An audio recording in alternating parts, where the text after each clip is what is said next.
기뻐하리라. 아멘. 오늘 이 말씀을 근거로 해서 하나님의 작전 타임이라는 제목으로 하나님 말씀 함께 나누겠습니다. 축구 경기를 보다 보면은 전반과 후반을 나누는 하프타임이라는 시간이 있습니다. 전반전 동안에 각 팀의 양 팀의 선수들은 골을 넣기 위해서 죽을 힘을 다해서 달리죠. 또 응원석에 있는 분들은 응원단들은 12번째 선수라 그러잖아요. 응원을 목이 터져라고 합니다. 필드에서는 선수들이, 관중석에서는 응원단이 치열하게 싸우게 되죠. 그리고 중간에 쉬는 시간이 하프타임입니다. 선수들은 모두 각자의 팀의 라커룸으로 들어갑니다. 운동장에는 정적만이 흐르죠. 목 놓아 응원을 하던 응원단도 물을 마시기도 하고 화장실을 다녀오기도 하고 전반전에 아쉬웠던 상황들을 서로 막 이야기를 하면서 그렇게 쉬는 시간을 갖습니다. 그러나 아는 사람은 압니다. 이 시간이 그저 쉬는 시간만은 아닙니다. 라커룸에서는 어떤 일이 일어나고 있을까요? 짧은 영상으로 하나를 준비를 했는데 잠깐만 보도록 하겠습니다. 이거는 경기 결과에 떠나서 다른 얘기지만 너네 왜 경기 계속하면서 조금만 부닥치도 하고 넘어지고 그러고 심판 쳐다보고 여기는 내가 얘기했지 인터내셔널 매치라고. 그리고 왜 꼭 먹고 전부 다 심판 라인 들고 손 들고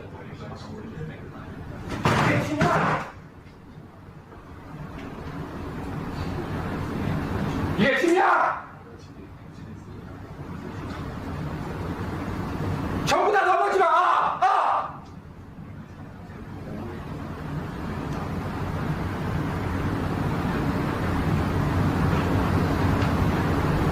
내 분명히 얘기했지!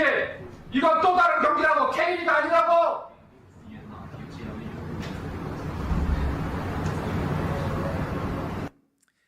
이런 일이 있답니다. 하프타임에 제가 2002년 월드컵 때 참 신뢰했던 홍명보, 그때는 최종 수비수 선수였죠. 이제 감독이 되셔서 감독의 일을 하고 계십니다. 그냥 이제 하프타임에 일어나는 하나의 에피소드입니다. 하나의 일이에요. 이 장면이 하프타임 라커룸의 모든 이야기는 아니겠지만 이런 일들이 일어나더라고요. 때로는 감독이 고래고래 소리를 지르기도 하고 잘한 선수는 칭찬하기도 하고 또 못한 선수는 나무라기도 하고 주장이 나와서 파이팅을 외치기도 하고 작전을 세우고 동기를 부여합니다. 후반전을 반드시 이기기 위해서 치열한 머리싸움이 펼쳐지고 수싸움이 일어나는 시간이 바로 하프타임 작전 타임입니다. 이 시간을 어떻게 쓰는지에 따라서 후반 경기의 양상은 매우 달라집니다. 모든 것이 멈춘 것 같지만 운동장에는 아무도 없지만 눈에 보이지 않는다고 아무 일도 일어나지 않는 것은 아니더라는 거예요. 애플의 창업자인 스티브 잡스가 한 대학의 졸업식에서 이런 연설을 한 적이 있습니다. 자신의 인생에도 이런 멈춤의 시간이 있었다라는 거예요. 그중 그가 경험했던 가장 큰 인생의 멈춤의 시간이 언제였냐면 자신이 창업했던 애플사에서 쫓겨났을 때였다고 합니다. 해고당했을 때. 그가 말하기를 삶의 초점을 잃어버렸고 참담한 심정에 몇 개월 동안을 아무것도 할 수 없는 상태 가운데 그가 있었다고 이야기를 하죠. 그런데 쭉 이어지는 연설을 통해서 그는 이렇게 결론을 내립니다. 그때가 내 인생 최고의 사건이었다. 모든 중압감을 벗어버리고 인생 최고의 창의력을 발휘할 수 있는 시간이 그때였다. 이렇게 돌아봅니다. 그러고 보니까 시대를 앞서가는 사람들의 특징이 있더라고요. 모든 것이 멈췄다 그래서 자기 자신도 멈춰 있지 않더라는 거예요. 그 안에서의 가능성을 보고 그 안에서 다시금 도전해 가는 사람들이 시대를 이끌어가고 앞서가는 사람들이더라는 거죠. 새벽에 말씀을 묵상하다가 이것이 바로 하나님께서 일하시는 특징이라는 것을 알게 되었습니다. 우리의 인생에도 그런 일들이 있죠. 예기치 않게 멈춤의 시간들이 우리들에게 주어질 때가 있습니다. 실패를 경험하는 순간이겠죠. 시험에서 떨어지기도 하고 직장을 잃기도 합니다. 사업이 갑자기 어려워져서 힘들어지기도 하고 건강이 악화되기도 합니다. 모든 상황들이 꼬여서 이도저도 못하게 되는 그 순간, 그래서 상황뿐만이 아니라 내 마음까지 다 무너져 내려버려서 아무것도 할 수 없을 것만 같은 그런 멈춤의 시간이 우리들에게도 있더라는 거죠. 코로나는 한국 교회에 그런 멈춤을 경험하게 했습니다. 교회뿐입니까? 전 세계적으로 우리 사회의 개인의 삶에 수많은 것들을 멈추게 했죠. 그런데 새벽에 말씀을 묵상하다가 하나님께서 제 마음에 새겨주시는 그런 말씀이 있었어요. 모든 것이 멈춰 있어도 나는 멈추지 않는다 라는 말씀이었어요. 아무 일이 일어나지 않는 것 같아도 하나님은 여전히 일하고 계신다라는 메시지를 제 가슴에 새겨주셨습니다. 오늘 우리가 말씀을 나누는 가운데 그 하나님을 경험하게 되는 은혜가 있기를 원합니다. 혹시라도 여러분의 삶의 자리에 지금 멈춤의 시간을 지나고 계시는 분이 있다면 이 말씀을 통해서 위로받고 힘을 얻으시는 그런 시간 되시기를 바랍니다. 혹시라도 앞으로 우리가 멈춤의 시간에 우리가 만나게 될 때, 그 안으로 들어가게 될 때 말씀을 통해서 힘을 얻으셔서 당황하지 않고 그 시간을 잘 견딜 수 있는 힘을 오늘 저와 여러분이 나누는 말씀을 통해서 공급받는 은혜가 우리 모두에게 있게 되기를 간절히 축복합니다. 오늘 말씀을 통해서 멈춤의 시간 가운데 들어가는 한 사람을 보게 돼요. 우리가 자주 만나는 바울이라는 사람이죠. 바울이라는 인물은 생각할 때마다, 여러분은 어떠신지 모르겠어요. 저는 바울을 대할 때마다 항상 참 역동적인 사람이다 그런 생각을 합니다. 항상 부지런해요. 항상 분주하게 전도하고 선교하고 교회를 세우고 세운 교회를 목회하고 감옥에 있으면서도 서신서를 적는 아주 대단한 열정의 사람이죠. 예수 그리스도를 만나기 전에 그의 삶을 보니까 바리새파 사람으로서 열심당원이었다. 그러니까 그 성격이 여러분 어디 가겠어요? 열심을 내던 그 성격 그대로 예수 그리스도를 만난 후에도 그가 이런 고백을 하지 않습니까? 내가 복음을 위해서라면 내 생명조차도 내가 귀중한 것으로 여기지 않는다. 이렇게 말을 할 정도로 그의 삶과 그의 서신서들에 기록된 그의 언행들을 보니까 이 사람은 아주 역동적인 사람이죠. 부지런한 사람입니다. 쉼, 멈춤 이런 거하고 별로 어울리지가 않는 사람이에요. 그런데 이런 바울에게도 인생의 멈춤의 시간들이 있었더라고요. 가장 대표적인 예가 감옥에 들어가는 시간들이었죠. 여러분, 감옥이라는 곳은 어떤 곳입니까? 모르죠. 안 들어가 봤으니까. 그죠? 저도 잘 몰라요. 감옥이 어떤 곳인지. 그러나 여러분, 우리가 미루어 짐작할 수 있는 것들은 있지 않겠습니까? 인신이 구속된 곳이 감옥이죠. 물론 바울이 로마 감옥에 투옥됐을 때에는 가택연금 상태라고 해서 자유롭게 몸은 돌아다닐 수 있었다고 말은 하지만 여러분, 몸이 풀려 있다고 사람이 자유로운 것은 아닙니다. 나의 일거수일투족을 다 상부에 보고하고 감시하고 하는 군인이 나하고 항상 동거동락하고 있는 거예요. 그런 상황이 투옥된 처지 아니겠습니까? 자, 그런데 그런 상황에 있음에도 불구하고 바울이 하는 이야기가 너무 기가 막힌 이야기를 하는 거예요. 그게 빌립보서 1장 12절과 13절에 기록이 되어 있는데 우리 한번 이 말씀을 같이 읽어봅니다. 시작. 도리어 복음 전파에 진전이 된 줄을 너희가 알기를 원하노라. 이러므로 나의 매임이 모든 시위대 안과 그 밖에 모든 사람에게 나타났으니. 자, 뭐라고 이야기를 하죠, 바울이? 내가 당한 일이 뭡니까? 감옥에 갇힌 일. 이 감옥에 갇힌 일이 복음 전파에 진전이 되고 있다. 이렇게 이야기를 하는 거예요. 여러분 한번 생각을 해보세요. 제가 감옥에 들어갔다. 여러분이 전도를 하다가 감옥에 들어가게 됐다. 그러면 우리는 보통 일반적으로 무슨 생각하겠습니까? 나 전도해야 되는데 감옥 들어와가지고 큰일 났네. 이제 나는 끝인가? 전도 사역은 이걸로 끝인가? 이제는 뭘 어떻게 해야 되지? 자신의 인신이 구속되어 있으니까 그런 걱정이 들지 않겠어요? 복음 전파는 이제 멈췄구나, 끝이구나. 이게 일반적인 사람들의 사고방식 아닙니까? 그런데 바울은 뭐라고 이야기를 하냐면, 내가 지금 감옥에 갇히게 되었지만 내가 감옥에 갇힌 일 때문에 복음 전파의 진전이 되었다. 복음 전파에 도움이 되고 있고 복음 전파는 아직도 일어나고 있다. 이런 말을 바울이 하게 된 겁니다. 여러분, 바울은 무엇 때문에 이런 확신의 이야기를 할 수 있었을까요? 인생의 멈춤의 시간이 찾아왔고 더 이상 복음을 전할 수 없는 상황이 됐음에도 불구하고 바울은 무엇에 근거해서 이런 놀라운 고백을 할 수 있었던 것일까요? 오늘 우리가 말씀을 통해 대하게 되는 이 바울의 모습을 통해서 지금 우리가 혹시라도 멈춤의 시간에 있지만 혹은 앞으로 멈춤의 시간을 만나게 될 때에 우리는 어떤 모습으로 반응해야 하고 어떻게 하나님의 은혜를 경험해야 될지에 대해서 발견하기를 원하는데, 먼저 볼 것은 바로 이것입니다. 바울은 멈춤의 시간에 기도했더라는 거예요. 멈춤의 시간에 뭐 했다고요? 기도했다. 한번 따라합니다. 바울은 멈춤의 시간에 기도했다. 나도 멈춤의 시간이 찾아올 때 기도해야 한다. 중요한 내용입니다. 본문 3절과 4절을 우리 한번 같이 봅니다. 3절 4절입니다. 시작. 너희를 생각할 때마다 나의 하나님께 감사하며 간구할 때마다 너희 무리를 위하여 기쁨으로 항상 간구함은.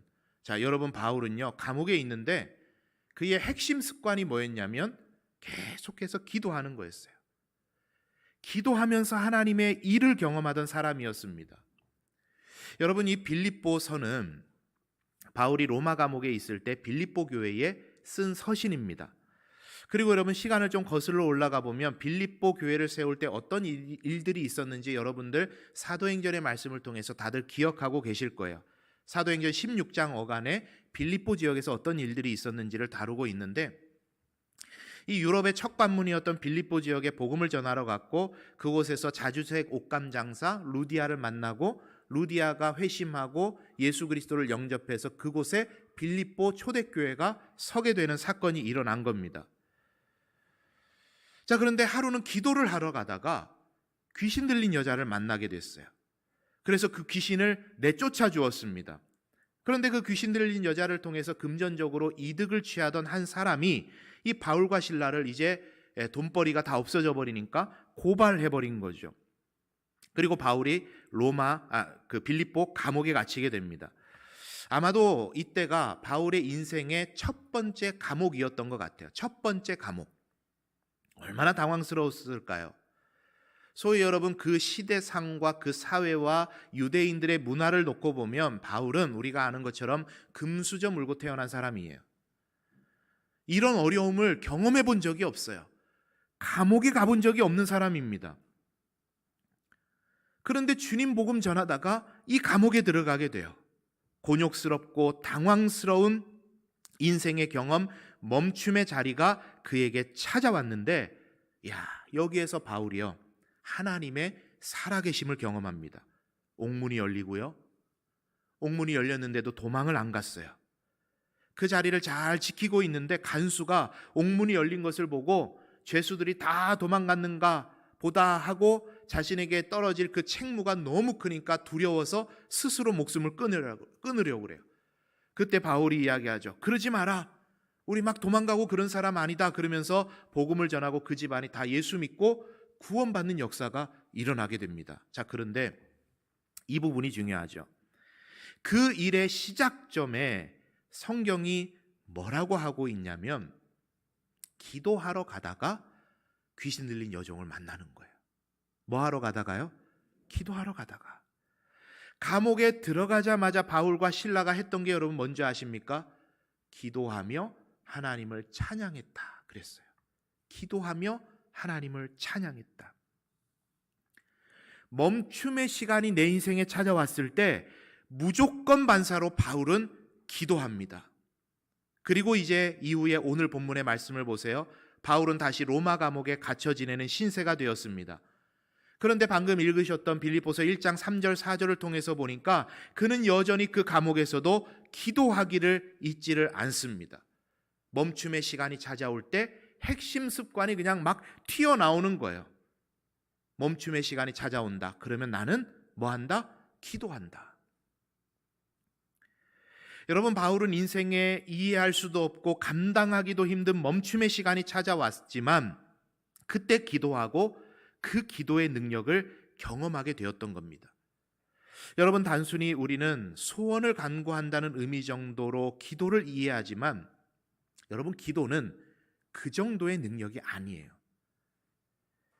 그 기도가 더욱더 깊이를 더해가면 더해갈수록 하나님께서 열어주시는 세계가 있는데, 여러분, 바울이 기도를 계속해서 핵심 습관으로 이어가다가 경험했던 게 여러분 무엇인 줄 아십니까? 그게 바로 영적인 눈이 열리는 경험을 했던 거예요.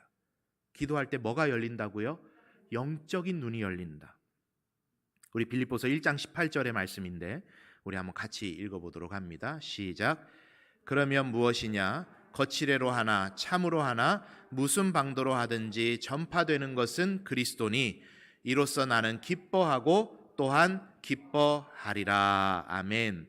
여러분, 성도의 평생의 싸움이 있습니다. 열심히 싸우셔야 돼요. 누구하고요? 사람하고 싸우는 거 아니고 영적 싸움이 있어요. 로마서 8장 5절은 이렇게 말합니다. 육신을 따라 사는 사람은 육신에 속한 것을 생각하고 성령을 따라 사는 사람은 성령에 속한 것을 생각한다. 자, 여러분, 이게 성도의 평생의 싸움입니다. 평생의 싸움이에요. 이 말은 육신을 따르는 사람은 평생 육신을 따라 살아가고 성령을 따라 사는 사람은 평생 성령을 따라 산다는 완성된 상태를 의미하는 게 아닙니다. 오늘 하루도 우리는 육신을 따라 살아가면서 육신의 것들을 볼지 영적인 것을 따라가며 영적인 것을 볼지를 지금도 우리는 싸우고 있다라는 거예요. 지금 설교를 하고 있는 이 순간에도 저는 영적 싸움을 계속하고 있습니다. 여러분도 말씀을 듣는 이 순간에 영적 싸움을 계속하고 계시는 거예요. 여러분, 저는 설교를 강단에 올라올 때마다 계속해서 영적 싸움을 해요. 영적 싸움을. 어제 있었던 일입니다. 한 달 동안을 교사 세미나에 대해서 제가 광고를 했어요. 교사 선생님들이 오셔서 우리 자녀들을 위한 좀 비전을 발견하고 아이들을 품고 기도할 수 있는 시간이 되었으면 좋겠다 하는 생각이 참 컸습니다. 어제 첫 시간이었죠. 뒤에서 보고 있는데 오셔야 될 분이 안 오신 게 눈에 많이 보이더라고요. 시험이 탁 이 단전에서 올라와요. 이게 아닌데. 선생님이란 직분은, 교사라는 직분은 너무 중요한데 왜 안 오셨을까? 왜 안 오셨을까? 시험이 계속 올라와요. 그런데 여러분, 제가 어떻게 기도한 줄 아십니까? 제가 그때에 했던 생각과 말을 그대로 옮겨볼게요. 악한 사단 마귀에게 제가 말했습니다. 너 실수했다. 나는 이 정도에 속지 않는다. 나는 이 정도로 시험 들지 않을 거다. 너 실수했다. 제가 악한 사단 마귀에게 이렇게 말했어요. 속으로. 여러분, 설교자는요, 설교하러 올라올 때마다 시험의 문턱을 하나씩 넘어가요. 코로나가 되고 나니까 성도들이 다 마스크를 쓰고 계시잖아요. 앞에서 이렇게 리더로서 뭔가를 인도해 보시는 분들은 그게 무슨 말인지 알 거예요. 성도들의 표정이 보이지 않고 성도들의 입모양이 보이지 않으니까 말씀을 듣는 건지 깨닫고 계시는 건지 반응이 있는 건지 없는 건지, 그러니까 처음에 코로나가 시작됐을 때 설교자들이 얼마나 힘들었는지 몰라요. 반응을 볼 수가 없으니까. 예배 자리에 올라올 때에 성도들의 뒷모습을 보면서 그분 오늘 안 오셨네. 왜 안 오셨을까? 성도들이 모여있는 숫자를 보면서 나는 진짜 진을 빼가면서 설교를 준비해서 영적인 양식을 공급하려고 이렇게 애를 쓰고 했는데 왜 오늘 이것밖에 안 오셨을까? 이런 시험의 문들을 하나하나 넘어가는 거예요. 그런데요, 하나님 주신 은혜라고 생각합니다. 그런 시험에 절대 속지 않습니다. 절대 속지 않아요. 하나님 한 영혼이 중요하죠. 하나님 이 한 영혼이면 100명을 다스릴 수가 있죠. 하나님 한 영혼 보고 올라갑니다. 하나님께서 기쁨을 주세요. 그게 여러분이 저하고 공유하지 못하는 설교자만의 영적 싸움이요. 매번 설교할 때마다 경험하는. 여러분은 말씀을 들을 때 그런 영적 싸움이 있지 않으시던가요? 여러 가지 시험의 일들이 오고, 지난주에도 말씀을 드렸죠. 말씀 듣고 도전받아 은혜받아 탁 나가자마자 교회 문 밖에서 시험거리들이 찾아오고, 이런 시험을 우리는 계속해서 살아가고 있는 거예요. 우리 주님께서 오셔서 이 땅에 예수 그리스도가 재림하셔서 온전한 하나님이 다스리심이 있는 하나님의 나라를 건설하시든지, 혹은 우리가 생명 다해 주고 하나님의 나라로 들어가든지, 그때가 되기 전까지 우리는 매일같이 이 시험의 일들을 견디며 나아가야 되는 겁니다. 그래서 에베소서 6장 12절이 이렇게 말하는 거예요. 우리의 씨름은 혈과 육을 상대하는 것이 아니요 통치자들과 권세들과 이 어두움의 세상 주관자들과 하늘에 있는 악의 영들을 상대하는 것이다. 육신을 따라갈지 성령을 따라갈지 계속 싸운다라는 겁니다. 자, 그렇게 보니까 성경의 참 대단한 인물들도 그랬던 겁니다. 이를테면 여러분 삼손은요, 참 잘하는 사사였어요. 하나님의 부르심을 받고 사사로서 이스라엘을 잘 다스렸던 사람입니다. 힘이 셌어요. 영적인 사람이에요. 그런데 육신의 정욕, 이성, 이게 삼손의 아킬레스건이었죠. 너무 영적인 사람이고 다른 건 너무 잘하는데 여자 문제만큼은 육신의 안목에 자꾸 걸려 넘어지는 거예요. 이걸 극복을 못하는 거죠. 여러분, 그러면 사무엘이라는 사람은 어땠을까요? 사무엘, 그러면 사실 성경에서 흠을 찾기가 어려운 사사였고 제사장이었고 선지자였던 사람이 사무엘 아닙니까? 그런데 성경 말씀이 짓궂게 이 사무엘의 하나의 영적 한계를 드러내는 표현들이 있습니다. 백성들이 왕을 요구하자 사무엘이 사울을 왕으로 세우게 됩니다. 하나님께서 사울을 사무엘에게로 이끌어 가셨어요. 기름을 부어 세우라고 하셨어요. 사무엘이 사울을 왕으로 세우는데 절차적인 정당성에는 전혀 문제가 없었습니다. 그런데 성경이 의도적으로 적고 있는 한 문장이 있죠. 사무엘과 사울이 만났을 때 사울의 모습이 외모가 준수했고 키가 어깨 하나는 더 컸다. 이렇게 성경이 적는 겁니다. 자, 이 장면에서 그런가 보다, 사울이 풍채가 좋고 키가 되게 컸나 보다, 훤칠했는가 보다, 이 정도로 우리는 넘어갑니다. 그런데 후에 하나님께서 사울을 버리시고 다윗을 왕으로 세우실 때 사무엘이 이새의 집에 가서 아들들을 다 줄줄이 세워놓고 보니까 큰 형 엘리압이 왕감인 거예요. 그래서 엘리압을 왕으로 딱 세우려고 하자, 기름 부으려고 하자 하나님께서 바로 이야기를 하십니다. 스톱. 아니야. 너는 사람의 외모를 봤지만 나는 중심을 본다. 이렇게 말씀을 하시는 거죠. 여러분, 이게 무엇을 드러내는지 아십니까? 사무엘은요, 사람을 대할 때 외모를 굉장히 중시하는 사람이었던 것 같아요.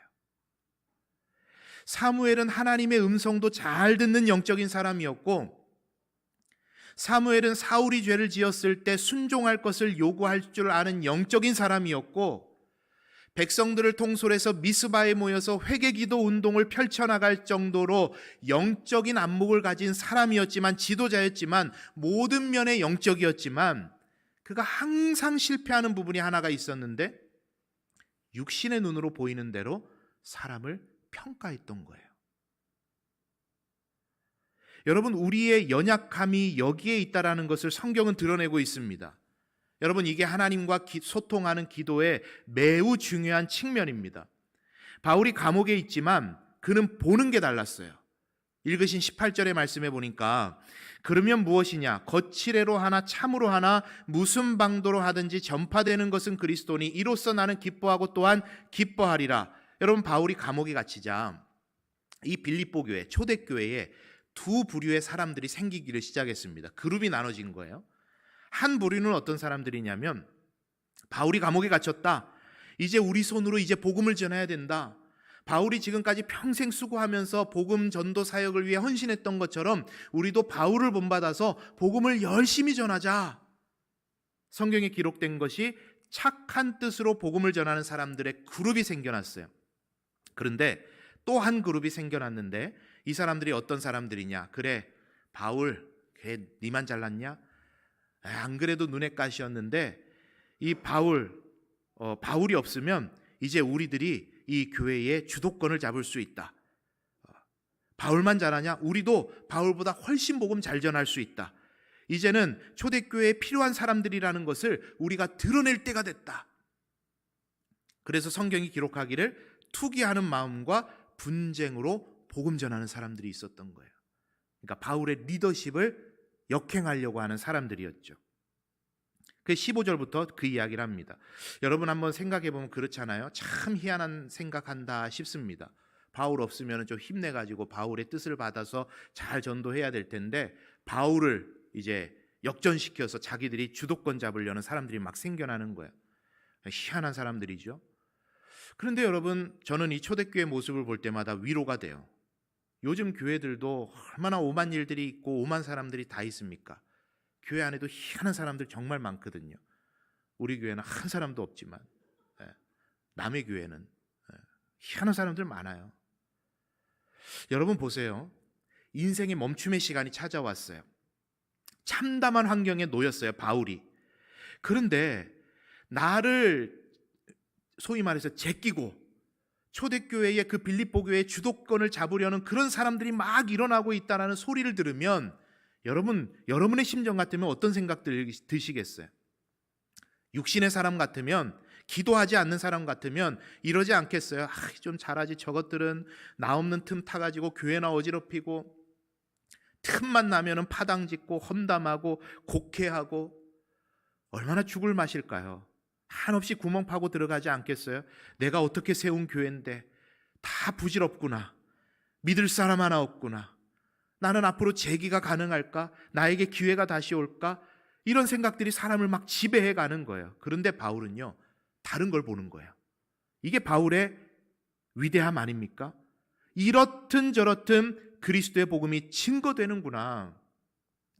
투기로 하나, 분쟁으로 하나, 착한 마음으로 하나, 사랑으로 하나, 내가 보는 것은, 사람들은 내가 육신적으로 내가 세운 교회, 내가 그 지분을 가지고 있는 교회, 나를 그렇게 하면 안 되는데 이걸 보는데, 바울이 보는 거는 다른 겁니다. 이렇든 저렇든 그리스도의 복음은 증거되고 있구나. 하나님 일하고 계시는구나. 나는 잠시 멈춤의 시간이 되었지만 하나님께서도 멈추어 계시는 것은 아니구나. 이것을 바울이 보기를 시작한 겁니다. 여러분, 기도할 때 영적인 안목이 열리고 영적인 안목이 열리니 육신의 생각에 사로잡히지 않고, 육신의 생각에 사로잡히지 않으니 그 멈춤의 시간에 일하시는 하나님이 보이기를 시작하는 거예요. 여러분, 성도의 기도는 그저 원하는 것 달라고 하는 게 기도 아닙니다. 물론 기도 맞다고 할 수도 있겠죠. 그런데 하나님 100원을 주세요, 그래서 100원이 생기는 것은요, 아주 원초적인 기도예요. 기도에도 등급이 있습니다, 여러분. 아주 원초적인 기도예요. 기도의 깊이가 더해가면 더해갈수록 하나님께서 우리의 기도를 여러분 어떻게 이끌어 가실까요? 100원을 주시는 게 문제가 아니라 100원을 통해 위대한 일을 이루시는 하나님을 보게 하시는 거예요. 100원이 문제가 아니라 100원을 안 주셔도 위대한 일을 이루시는 하나님을 경험하게 하시는 거예요. 그게 기도의 위대함이죠. 기도는 육신의 원함을 쫓아 살아가는 우리들이 하나님의 원함을 쫓아 살아가도록 우리의 영적인 안목을 열어주는 너무나도 중요한 하나님의 역사의 도구인 줄 믿습니다. 여러분, 그래서 우리의 인생의 멈춤의 시간이 찾아왔을 때 기도하는 사람과 기도하지 않는 사람은 하늘과 땅의 차이를 경험하게 돼요. 왜요? 기도하지 않는 사람은 육신의 일을 경험하지만 기도하는 사람은 하나님의 일을 경험하거든요. 그러니까 하늘과 땅의 차이 아닙니까? 바라는 것은 저와 여러분이 기도하심으로 하나님의 일을 보는 영적인 안목이 열리는 은혜가 있으시기를 원합니다. 잠깐 멈춤의 시간이 내 인생에 찾아왔다 그래서 당황하지 마시고 과도하게 걱정하지 마시고 기도의 자리로 나가시고 기도하면서 하나님께서 보여주시는 비전과 소망을 붙잡고 힘있게 우리에게 주어진 후반전을 달려가는 저와 여러분 되시기를 원합니다. 이러한 의미를 담아서요, 장신대에서 기독교 교육을 가르치시는 신영섭 교수님께서 책에서 이렇게 쓰신 거예요. 코로나 시기를 하나님의 작전 타임이라고 쓰셨어요. 그 책의 내용을 제가 제목으로 오늘 차용을 해온 겁니다. 코로나로 인해서 멈춤의 시간을 갖게 된 교회와 가정이 다시 하나님이 주인 되신 교회로, 다시 하나님이 주인 되신 가정으로 설 수 있는 작전 타임이라는 이야기입니다. 아무것도 일어나지 않는 현 시점 같지만 하나님은 여전히 일하고 계시고 하나님께 집중할 때 후반전을 승리할 수 있다라는 메시지이죠. 우리가 개인적으로 당하는 멈춤의 시간들도 여러분 마찬가지입니다. 악한 사단 마귀는요, 육신의 것에만 계속 집중하게 합니다. 상황만 보게 만들어요. 한계만 보게 만듭니다. 상처만 계속 기억나게 하고 아픔을 자꾸 후벼 파요. 그러나 그때 우리가 기도하면서 하나님께 집중하기를 시작하면 하나님께서는 우리의 영적인 안목을 열어주시고 하나님을 보게 하시고 하나님의 움직임을 느끼게 하시고 우리를 향하신 하나님의 마음과 그분의 뜻을 알게 하셔서 우리로 하여금 하나님의 놀라운 일에 협력하도록, 함께 놀라운 일을 경험하도록 우리를 이끌어 가주실 것을 믿습니다. 여러분, 이 한 주간 살아가실 때에 하나님을 경험하는 여러분 되시기를 바랍니다. 하나님이 내 옆에 계심을 느끼는 여러분들 되시기를 바랍니다. 그 하나님이 일하고 계심을 체험하는 저와 여러분의 복된 이 한 주의 삶이 다 되시기를 간절히 소망합니다. 우리 이 시간에 함께 같이 찬양하실 때